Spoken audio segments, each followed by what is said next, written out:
In March of 1960, a sealed transport trailer left Fresno, California, heading south on Highway 101. Inside that trailer was what remained of one of the most famous and, according to some, cursed automobiles in American history. A silver Porsche 550 Spyder, racing number 130, nicknamed by its owner, Little Bastard. When the trailer arrived at its destination in Los Angeles, the cargo was gone. Vanished. No sign of forced entry, no witnesses, no ransom, no explanation. The most searched-for car in America had disappeared into thin air. But here's what makes this story different from any other stolen car case. Before it vanished, 7 people connected to this Porsche had already died under mysterious circumstances. Some called it coincidence. Others called it something else entirely, a curse. This is the story of chassis number 550-0055, a machine that weighed barely 1,300 pounds, that cost $7,000 in 1955, that reached 150 miles per hour with a 4-cylinder engine no bigger than a suitcase. A car that became a coffin for one of Hollywood's brightest stars and then became something much stranger. To understand how a car can simply vanish, we first need to understand why anyone would want it in the first place. And to understand that, we need to go back to September 1955. To a 24-year-old rebel who thought he was invincible. He was wrong. Our story begins not in Hollywood, but in a workshop in Stuttgart, Germany in the early 1950s. Ferry Porsche, son of the legendary Ferdinand Porsche, had a vision that contradicted everything the automotive world believed about performance. While American manufacturers were building bigger, heavier, more powerful machines, Porsche was building something that weighed less than a grand piano. The Porsche 550 Spyder. Mid-engine, aluminum body panels hammered by hand. A 1.5-liter flat-4 engine that produced just 110 horsepower. On paper, it should have been laughably slow, but on the track, it was a giant killer. At Le Mans in 1954, a 550 Spyder finished first in its class and beat cars twice its size. At the Carrera Panamericana, the most dangerous road race in the world, it dominated. The secret wasn't power. It was precision. It was balance. It was German engineering distilled into its purest, most lethal form.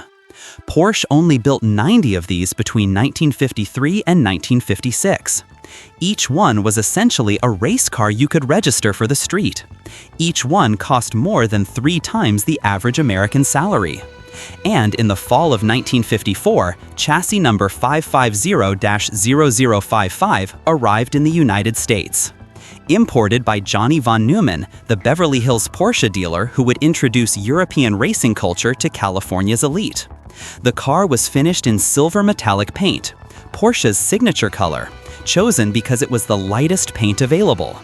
Every ounce mattered. By early 1955, this particular Spyder had been purchased by a doctor in San Diego who used it for weekend club racing. It was fast, it was rare, it was beautiful. But it wasn't yet legendary. That would require a different kind of owner. James Byron Dean was born on February 8, 1931, in Marion, Indiana. His mother died when he was 9. He was raised by an aunt and uncle on a farm. He wore glasses. He was small, sensitive, and by all accounts, different. When he arrived in Hollywood in the early 1950s, he brought that difference with him. Method acting, intensity, a refusal to play by Hollywood's rules. Director Elia Kazan called him the greatest actor of his generation. When East of Eden premiered in March 1955, 24-year-old James Dean became an overnight sensation. But fame wasn't enough for Dean. He needed speed. Dean had been racing motorcycles since his teens. In California, he graduated to sports cars. First an MG, then a Porsche 350 Speedster. He was good, genuinely good. He won his class at a race in Bakersfield. He placed 3rd overall at a race in Santa Barbara. Racing is the only time I feel like I'm really alive. Acting it's pretending. But at 120 miles an hour, there's no pretending. It's just you and the machine and the physics of staying on the road. In August 1955, while filming Giant in Marfa, Texas, Dean read about Porsche's new 550 in a racing magazine. By the time he returned to California in early September, he'd made his decision. He was going to own one. On September 21, 1955, James Dean traded in his Porsche 350 Speedster and wrote a check for $7,000. Chassis number 550-0055 was now his. But James Dean wasn't satisfied with factory silver. He had racing stripes added, 2 bold stripes, one on each side, running from nose to tail. And he had a number painted on the doors and hood, 130, his competition number for the upcoming race at Salinas. And then he had something else painted on the car. On the rear cowling, in elegant script, 2 words, "Little Bastard." The nickname had come from his director, George Stevens, who'd called Dean that on the set of Giant because of his rebellious attitude and constant questions. Dean thought it was funny, appropriate, so he wore it, literally. By September 30, 1955, the transformation was complete. The car wasn't just transportation. It wasn't just a race car. It was an extension of who James Dean believed he was: fast, untouchable, immortal. He would be proven wrong in less than 8 hours. Friday, September 30th, 1955. The sun rose over Los Angeles at 6:47 a.m. The temperature was already 68 degrees. Weather forecast: clear skies, light winds, perfect visibility. A perfect day for driving. James Dean had been scheduled to film additional scenes for Giant, but he'd been released from the obligation the day before. His plan for the day was simple: drive his new Porsche 550 Spyder from Los Angeles to Salinas, about 300 miles north, where he was registered to race the next day at Laguna Seca. It should have been a 5-hour drive. Routine. At approximately 1 p.m., Dean and his mechanic, Rolf Wutherick, arrived at Competition Motors in Hollywood. Wutherick was a 28-year-old German Porsche factory mechanic who'd been sent to California to support American racing customers. He'd be riding with Dean to Salinas to help prep the car for the race. Also present were Dean's friend Bill Hickman, a stuntman and actor, and photographer Sanford Roth, who'd been documenting Dean's racing career for Collier's magazine. The plan was for Hickman to drive Dean's station wagon, towing a trailer, separately to Salinas, with Roth riding passenger. Dean would drive the Spyder directly, braking in the engine on the open highway. The car had less than 1,000 miles on it. At 1:30 p.m., they loaded luggage and racing gear into Hickman's station wagon. Dean wore a white t-shirt, red windbreaker, and jeans. Wutherick wore slacks and a light jacket. Sanford Roth took photographs. Dean smiled, posed with the car, adjusted his racing goggles. In one photo, he's leaning against Little Bastard, cigarette dangling from his lips, squinting into the California sun. In another, he's in the cockpit, hands on the wheel, looking off toward the horizon. These would become some of the last photographs of James Dean alive. At 1:45 p.m., the silver Porsche rolled out onto Vine Street. The 2-car convoy headed west on Sunset Boulevard, then north on the 101 freeway. At approximately 3:30 p.m., near the town of Bakersfield, a California Highway Patrol officer named O.V. Hunter pulled both vehicles over. I clocked the Porsche at 65 in a 55 zone. The driver was cooperative. License check came back clean. James Dean, age 24, Hollywood. I issued a citation for speeding and sent them on their way. Time, 3:32 p.m. The ticket was for $20. Dean signed it, smiled, and said something the officer would later not remember. They drove on. At approximately 5 p.m., both vehicles stopped for gas and a late lunch at Blackwell's Corner, a small cafe and service station at the intersection of Highway 466 and Highway 33. This was the last stop before the long, empty stretch toward Paso Robles. Dean drank a glass of milk and ate an apple. Wutherick had coffee. Sanford Roth took more photographs. Dean joked with the waitress. He signed an autograph for a teenage fan who recognized him. At 5:15, they left. From Blackwell's Corner, Highway 466 ran northwest through completely open, flat desert terrain toward the town of Cholame, then on toward Paso Robles. The road was straight. Visibility was unlimited. The sun was lowering, but still well above the horizon. At 5:45 p.m., the sun would set. James Dean never saw it. At approximately 5:44 p.m., James Dean was driving west on Highway 466, approaching the intersection with Highway 41. He was traveling at approximately 85 to 90 miles per hour. Rolf Wutherick sat in the passenger seat. Bill Hickman and Sanford Roth were somewhere behind them, at least several miles back. Coming from the opposite direction, heading east on Highway 466, was a 1950 Ford Tudor sedan, black and white, standard transmission. Driven by 23-year-old Donald Turnipseed, a Cal Poly student heading home to Tulare after classes. Turnipseed was driving the speed limit, approximately 55 miles per hour. At the intersection, Turnipseed intended to make a left turn onto Highway 41 North toward Fresno. Later, he would tell police he saw the Porsche, but he thought he had time. The physics of what happened next are simple and brutal. Two vehicles approaching each other, combined speed of 140 miles per hour, closing distance of approximately 1,000 feet. Time to collision, less than 5 seconds. Turnipseed began his left turn. Dean saw it. Wutherick, according to his later testimony, heard Dean say one thing. He said, "That guy's gotta stop. He'll see us." He didn't. The impact occurred at exactly 5:45. The silver Porsche 550 Spyder, traveling at high speed, struck the left side of Turnipseed's Ford as it crossed into Dean's lane. The Porsche's low nose went under the Ford's frame. The entire front of the Spyder crumpled. The car spun 180 degrees and came to rest on the side of the highway, 50 feet from the point of impact. The Ford sustained moderate damage to the left side, but remained drivable. Donald Turnipseed was uninjured. Rolf Wutherick was thrown from the Porsche, the car had no seatbelts, and landed in a ditch with a broken jaw, fractured femur, and numerous lacerations. He would survive. James Dean was not thrown from the car. He remained trapped in the driver's seat, behind a dashboard that had been pushed back into the cockpit by the force of the impact. The first ambulance arrived at 6:20 p.m., 35 minutes after the crash. Dean was removed from the wreckage and pronounced dead at the scene at 6:26 p.m. Cause of death, according to the autopsy, broken neck, massive internal injuries. He died almost instantly. James Byron Dean, age 24. Film career, 18 months. 3 major films, one of them, Giant, still unreleased. The news reached Los Angeles by 9 p.m. By midnight, it was on the radio. Hollywood is in shock tonight following the death of actor James Dean in a traffic accident near Paso Robles. Dean, who starred in East of Eden and the soon-to-be-released Rebel Without a Cause, was just 24 years old. Within days, Warner Brothers was receiving over 3,000 letters a day from grieving fans. When Rebel Without a Cause premiered 3 weeks later, theaters were mobbed. James Dean became the first actor ever nominated for a posthumous Academy Award.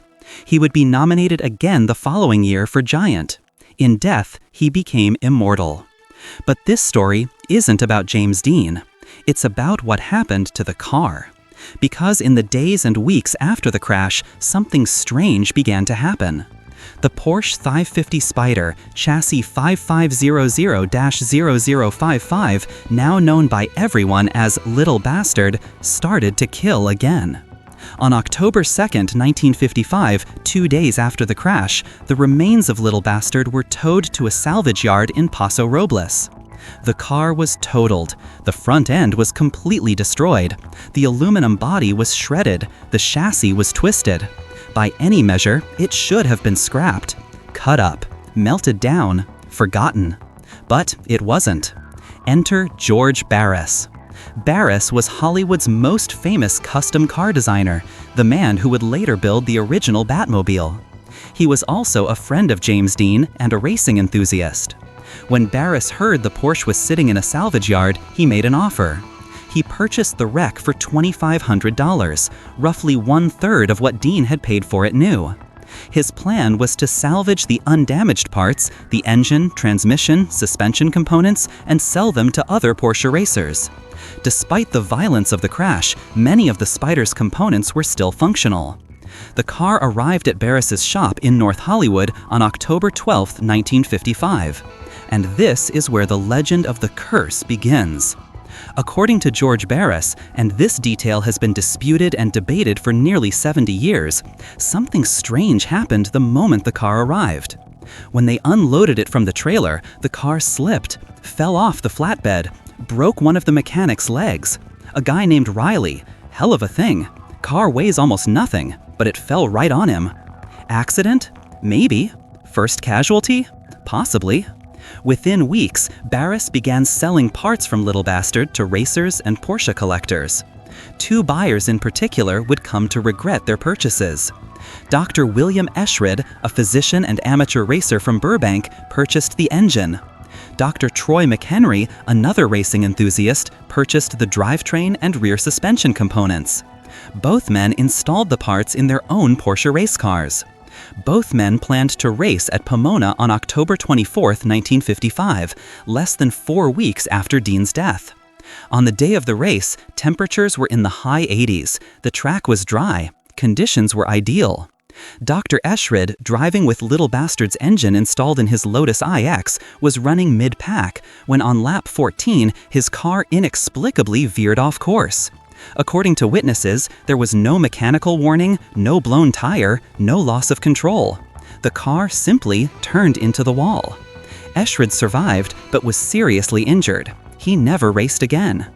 In the same race on the same day, Dr. Troy McHenry, driving with Little Bastard's drivetrain installed, crashed on lap 19. His car flipped. He was killed instantly. 2 cars, both using parts from James Dean's Porsche. Both crashed in the same race. 1 driver seriously injured, 1 dead. Coincidence? That's what the investigators said. But the racing community began to whisper. The word cursed started appearing in newspapers. George Barris, whether out of genuine belief or shrewd marketing instinct, began to promote the story. He reclaimed the wreckage of Little Bastard from both crashed cars and had the shell of the original Spyder restored, not to working condition, but as a display piece. And then he did something that, in retrospect, seems either brilliant or insane. He put it on tour. Throughout 1956 and 1957, the wreckage of Little Bastard was displayed at car shows, county fairs, and high school safety demonstrations across California. The California Highway Patrol even endorsed it as a tool for teaching young drivers about the dangers of speeding. Thousands of people saw it, touched it, took photos with it, and the accidents continued. In Sacramento, 1956, the truck transporting Little Bastard to a high school display was involved in a collision. The driver was thrown from the cab and killed when the Porsche, secured in the truck bed, broke free and fell on him. In Fresno, 1957, the garage where Little Bastard was being stored caught fire. Every vehicle inside was destroyed, except the Porsche. It didn't have a scratch. In Salinas, 1958, Little Bastard was on display at a fairground when the mounting suddenly collapsed. The car fell, breaking a teenager's hip. The list goes on. And with each new accident, the legend grew. By 1959, George Barris had had enough. The insurance premiums were astronomical. The liability was becoming a nightmare. Some venues were refusing to display it. Barris decided to send Little Bastard back to its birthplace. He arranged for the car to be shipped to Germany, where it would be displayed at the Porsche Factory Museum. A homecoming of sorts, a final resting place. The car was to be transported by train from Los Angeles to Florida, then loaded onto a cargo ship bound for Hamburg. On March 12, 1960, Little Bastard was loaded into a sealed boxcar in Los Angeles. It was padlocked, it was logged, it was tracked. The train departed at 6 a.m., heading east. The first stop was Needles, California, on the Arizona border. The boxcar was inspected. Little Bastard was still inside. The train continued through Arizona, New Mexico, Texas. At each major checkpoint, Albuquerque, Dallas, Houston, the seals were verified. The car was still there. Until it wasn't. When the train arrived at the port of Miami on March 20th, 1960, the boxcar was opened for customs inspection. The seals were intact. The locks were untouched. But inside, nothing. Little Bastard was gone. No sign of forced entry, no broken seals, no witnesses. The investigation was immediate and thorough. The FBI was called in because the theft crossed state lines. Every train employee who had access to the cargo was questioned. Nothing. Freight manifests were audited. Security footage from stations was reviewed, though in 1960, coverage was sparse. Nothing. The working theory was that the car had been stolen during a nighttime stop, possibly in Texas or Louisiana, where the train had been parked on sidings for extended periods. But the seals, the locks, the lack of evidence, none of it made sense. The case went cold within 6 months, and Little Bastard entered a new phase of existence. It was no longer a car, it was a ghost. For the last 64 years, researchers, journalists, and obsessed car collectors have tried to answer one question: what happened to Little Bastard? There are 3 main theories. Theory 1, the inside job. This theory suggests that someone with access to the train, a crew member, a freight handler, a rail yard employee, stole the car and replaced the seals to cover their tracks. It's possible. Seals can be duplicated, locks can be picked and relocked. Evidence 4? In 1962, 2 years after the disappearance, a railroad worker in Louisiana was arrested for running a freight theft ring. He'd been stealing high-value cargo and reselling it on the black market. When questioned about Little Bastard, he denied involvement, but investigators noted he'd been working the route in March 1960. Evidence against? Little Bastard wasn't high-value cargo in the traditional sense. It was a wrecked race car, famous but unsellable. Any thief would know it couldn't be resold publicly without immediate identification. It was too hot, too recognizable. No professional thief would take that risk, unless they weren't a professional. Theory 2, the obsessed collector. This theory suggests Little Bastard was stolen to order, commissioned by a wealthy, obsessive James Dean fan who wanted to own the most famous piece of Dean memorabilia in existence. In the world of high-end car collecting, there's a shadow market. Cars that are stolen, hidden, never registered, never shown publicly. Trophies for billionaires who value possession over everything else. In 1981, a private investigator named Stan Mott published an article in which he claimed to have interviewed a man who'd seen Little Bastard in a private collection in the early 1970s. The collector, according to Mott, was a European industrialist, name withheld, who kept the car in a climate-controlled vault beneath his estate. Mott never revealed his source and died in 2014, taking the name with him. Evidence against. Multiple journalists have tried to verify Mott's story. None have succeeded. No photographic evidence, no secondary witnesses, no corroboration.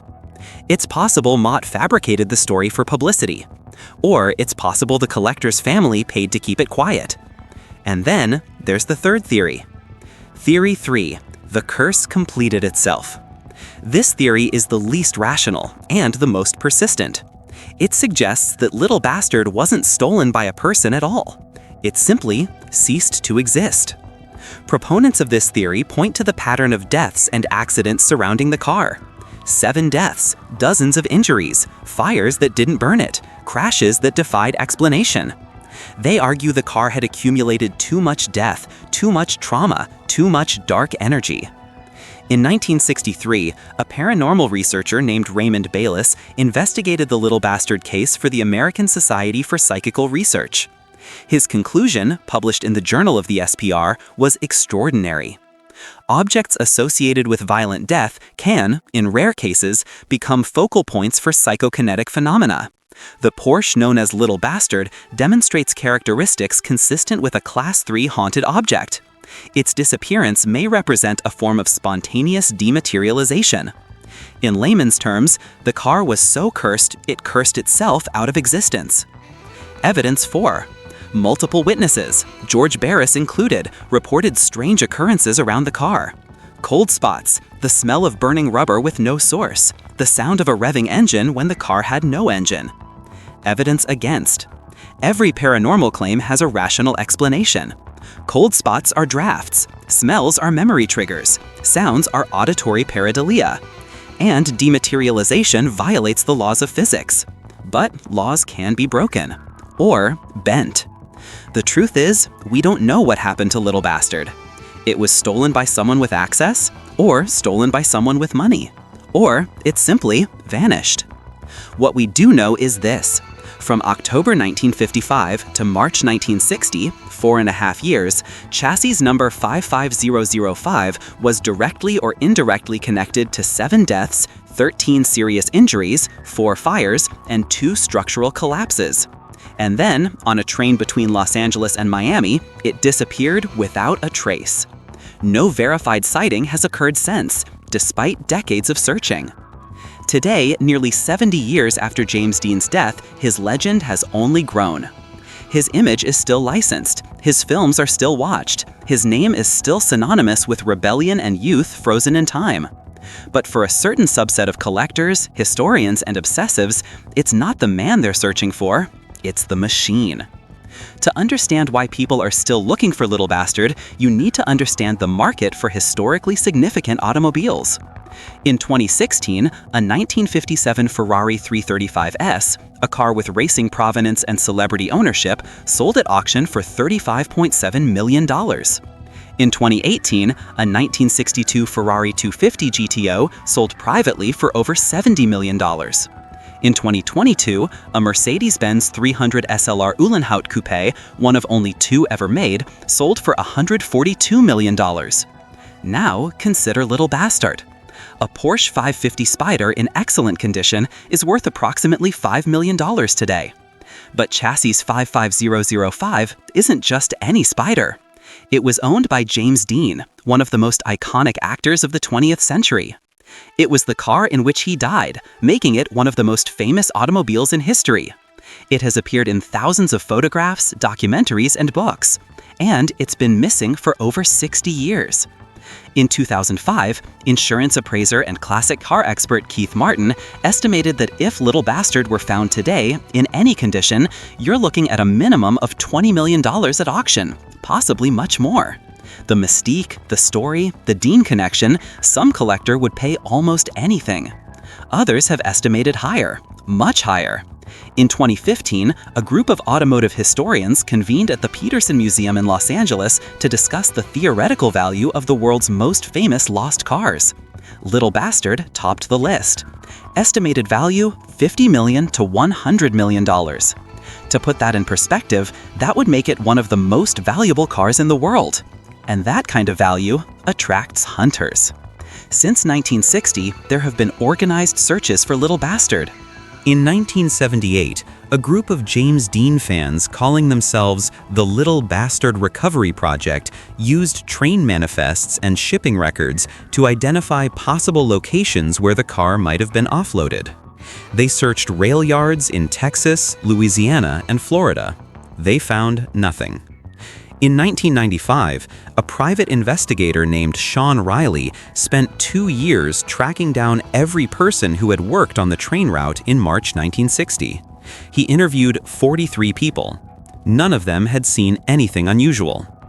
In 2005, on the 50th anniversary of Dean's death, a documentary crew used ground-penetrating radar to search a landfill outside Fresno, California. The landfill had been an active dump site in the early 1960s. Local rumors suggested the car had been secretly destroyed and buried there to end the curse. They scanned for 2 weeks. They found car parts, engines, chassis. None of them were a Porsche 550 Spyder. But the most credible lead came in 2015. In March of that year, the Volo Auto Museum in Illinois received an anonymous letter, postmarked from Switzerland. Handwritten, no return address. To whom it may concern, I am writing to inform you that the vehicle known as Little Bastard was not stolen in 1960. It was removed from the train in Houston, Texas by my late father, who worked for the railroad. He sold it to a private buyer in Baton Rouge. I do not know the buyer's name. My father died in 1998. I am now elderly and have no need of this secret. Do with this information what you will. The letter was unsigned. The museum immediately contacted investigators and journalists. A search was organized in Baton Rouge. Researchers combed property records, estate sales, storage unit auctions, anywhere a car might have been hidden for 55 years. They found old Porsches, they found rare cars, they found forgotten collections. But they didn't find Little Bastard. Handwriting analysts later examined the letter and determined it was likely authentic, not a hoax. But without a name, without a location, without anything concrete, it was just another ghost story. Over the decades, there have been dozens of claimed sightings. 1971, a man in Nebraska claimed to have purchased Little Bastard from a salvage yard. The car was examined. It was a 550 Spyder, but the wrong chassis number. 1988, a collector in Japan announced he owned the wreckage.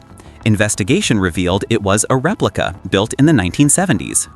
2002, a storage unit in Arizona was found to contain a silver Porsche Spyder with Little Bastard painted on it. Experts quickly identified it as one of several replicas George Barris had built in the 1960s for promotional purposes. Every lead, every tip, every discovery, nothing. The Porsche Museum in Stuttgart maintains an empty space in its archive. A placard reads, Porsche 550 Spyder, chassis 550-055, location, unknown. It's been waiting since 1960, and it will likely wait forever. At the intersection where James Dean died, there's now a memorial, a stainless steel monument, a tree, flowers left by fans. Every year on September 30th, people gather there. They come from around the world. They bring photographs, candles, stories, but they never bring the car, because the car is gone. So, where is it? If you believe Theory 1, it's rusting in someone's barn, forgotten and unrecognized. If you believe Theory 2, it's in a climate-controlled vault owned by someone who will never speak. If you believe Theory 3, it's nowhere and everywhere, a ghost in the machine. Personally, I believe it's out there, hiding, waiting, watching. And one day, maybe tomorrow, maybe in another 60 years, someone will open a garage or a storage unit or a shipping container, and they'll find it. And when they do, the curse will begin again. So let's come back to where we started. March 1960, a sealed train car, a priceless piece of history inside. And then, nothing. For 64 years, the question has remained the same. What happened to Little Bastard? Was it stolen by a railroad worker who saw an opportunity? Was it taken by a wealthy collector who valued possession over everything else? Or did something stranger happen? Something we can't explain with logic or evidence? We've presented the facts, the timelines, the theories. We've shown you the 7 deaths, the disappearance, the searches that found nothing. But here's the thing about mysteries. They're not solved by one person. They're solved by communities, by obsessives, by people who notice the detail everyone else missed. Which brings us to you. You've heard the story. You've seen the evidence. Now it's your turn. Which theory do you believe? Theory 1, the inside job. A railroad worker stole it and sold it in Louisiana. It's sitting in someone's collection right now, and they have no idea what they have. Theory 2, the obsessed collector.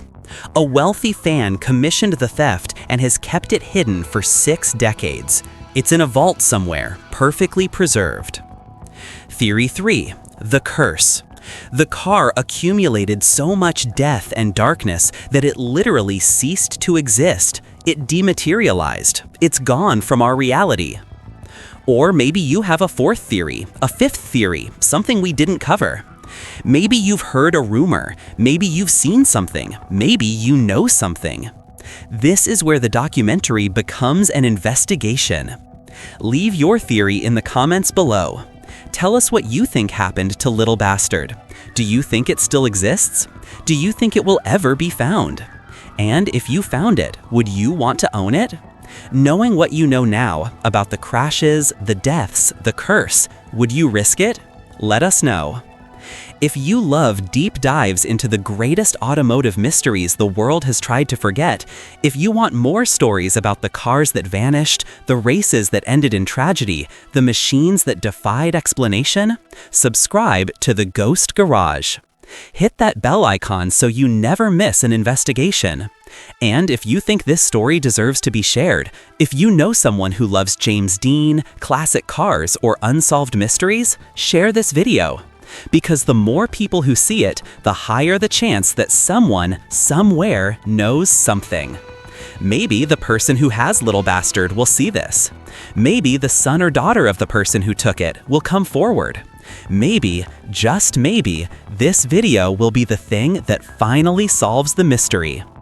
Next week on The Ghost Garage, we investigate the legend of the Bugatti Type 57 SC Atlantic. 4 were made, 3 still exist. The 4th vanished during World War II. Last seen in 1938 in the private collection of a French aristocrat, hours before the Nazis invaded. Today, it would be worth over $100 million. They hid it in the woods, but the woods, they burned. The Bugatti that disappeared into flames. Next week. Until then, keep searching. Because somewhere out there, in a garage or a barn or a place we haven't thought to look, Little Bastard is waiting. And so is the truth.